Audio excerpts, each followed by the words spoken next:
Hey guys, what's up? It's your boy James R. Davis Sr. here. I just want to do a quick demonstration on utilizing the Cashflow Manager. I just actually got back in from traveling, took a mega bus to Memphis and back to Dallas. So I'm going to go ahead and enter this in just to show you how simple it is to make sure that you're attempting to make a profit in your business and showing the IRS that you're keeping good records of that. All right, so here we go. I'm going to enter a new expense. Okay, expense type. It's going to be traveling, lodging.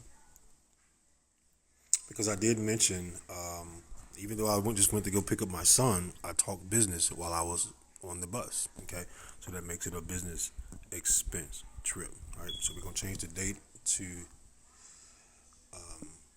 Saturday. Set that into the amount.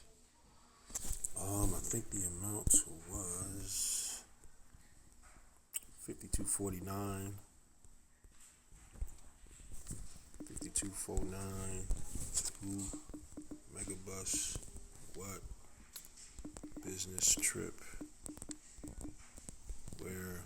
Dallas to Memphis. Alright. Gonna assign a receipt. And I have a couple of them.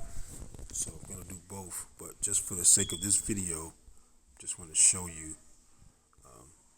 Gonna hit the save, and then you're gonna simply confirm. All right, that's how you stay in compliance. Okay, when the IRS, when it comes to tracking your income and tracking your expenses using the Cashflow Manager. Hopefully, this helps you stay focused, stay committed, stay compliant. It's your boy James R. Davis Sr. signing out. Peace.